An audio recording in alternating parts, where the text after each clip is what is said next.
आइए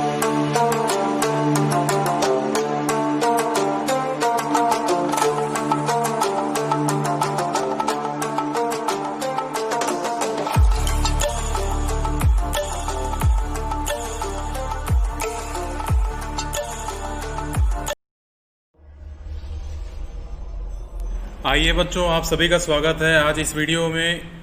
यदि आप पिछली वीडियो को देखे हैं तो ये उसका सेकंड पार्ट है। टेंस पढ़ने से पहले आपको यह समझ में आना चाहिए कि वास्तव में सेंटेंस कैसा होता है, उसका स्ट्रक्चर क्या होता है। इसके बारे में समझा रहा हूँ, अच्छे से ध्यान देंगे, अच्छे से समझेंगे ताकि आपका टेंस है वो अच्छे से समझ में आए। एक सेंटेंस कौन से स्ट्रक्चर में रहता है इसके बारे में बताने वाला था। देखिए, सेंटेंस क्या है, वर्ड क्या है, लेटर क्या है, ये मैं पहले वीडियो में बता चुका हूँ। आपको अभी इस बार इस हिस्से में सेंटेंस का जो स्ट्रक्चर होता है कि किस फॉर्मेट में रहेगा इसके बारे में बताने जा रहा हूँ। देखिए, स्ट्रक्चर ऑफ सेंटेंस, ये है हमारा टॉपिक आज का। स्ट्रक्चर ऑफ सेंटेंस मतलब एक वाक्य है वो किस हिस्से में, कितने भागों में, किस प्रकार से रहता है, बटा रहता है, इसके बारे में है। तो चलिए, कोई भी अंग्रेजी वाक्य, देखिए इसको और अच्छे से समझा दे रहा हूं। कोई भी अंग्रेजी वाक्य निम्न 3 हिस्सों में से मिलकर बना होता है। उसे किस कैसे सेंटेंस है, कैसे कैसे हिस्सों से मिलकर बना रहता है उसके बारे में बात करता हूं मैं आगे। देखिए, 3 हिस्से कौन कौन से हैं। पहला हिस्सा होता है सब्जेक्ट होता है, दूसरा हिस्सा होता है वर्ब होता है, और तीसरा हिस्सा होता है हमारा ऑब्जेक्ट। ये सब्जेक्ट, वर्ब और ऑब्जेक्ट, ये 3 हिस्से हो गए बच्चों। हमें इन तीनों हिस्सों को समझ लेना है, बाकी फिर आपका सेंटेंस है वो और अच्छे से समझ में आ जाएगा। टेंस में जिस सेंटेंस को उठाते हैं, जिस स्ट्रक्चर के अकॉर्डिंग हम लोग काम करते हैं, वह और अच्छे से समझ में आएगा। देखिए, फर्स्ट पार्ट सब्जेक्ट मतलब होता है कर्ता। कर्ता क्या होता है, हम लोग किसी भी वाक्य में जब देखते हैं सब्जेक्ट को लिखे रहते हैं तो कर्ता का अर्थ होता है जो कार्य को करता है, जो उस वाक्य में जिसके द्वारा काम किया जा रहा है वही कर्ता कहलाता है, वही अंग्रेजी में सब्जेक्ट कहलाता है। दूसरा हिस्सा है यहाँ पे बच्चों वर्ब। वर्ब मतलब होता है क्रिया। क्रिया मतलब जो काम उस वाक्य में दर्शाया जा रहा है, जाने का, खाने का, पीने का, सोने का, दौड़ने का, है ना, तैरने का। तो ऐसे ऐसे जो वाक्य हैं, swimming, riding, running, sleeping, walking, talking, going, ऐसे शब्द हैं, वो सब वर्ब के अंतर्गत आते हैं, वही सब क्रियाएं कहलाती हैं बच्चों।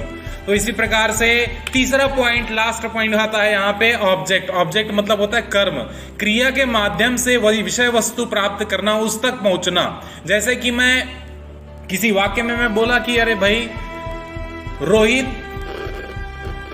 Is reading book. भाई वह क्या पढ़ रहा है, क्रिया तो बता दिए कि रोहित पढ़ रहा है, पुस्तक पढ़ रहा है, तो क्या पढ़ रहा है। तो यदि आप क्रिया के साथ में आगे क्या हो रहा है इसके बारे में अगर पता लगाना चाहें तो जो उत्तर मिलेगा आपको वही ऑब्जेक्ट होगा, वही कर्म होगा। क्या पढ़ रहा है, पुस्तक पढ़ रहा है। क्या खा रहा है, आम खा रहा है। कहाँ जा रहा है, स्कूल जा रहा है ना। क्या लिख रहा है, पत्र लिख रहा है। तो ऐसी चीजें जो क्रिया के माध्यम से क्रिया करने के बाद उसको प्राप्त करते हैं, उस तक पहुंचते हैं, वही ऑब्जेक्ट कहलाता है बच्चों। जैसे एग्जाम्पल में बताऊं, मोहित ईट्स मैंगो। देखिए, मोहित आम खाता है। इट्स एस लगा है, क्रिया के साथ में एस या ई एस, प्रेजेंट इंडेफिनिट का टेंस है ये, और इसमें is, am, are helping verb और कुछ नहीं लगा है।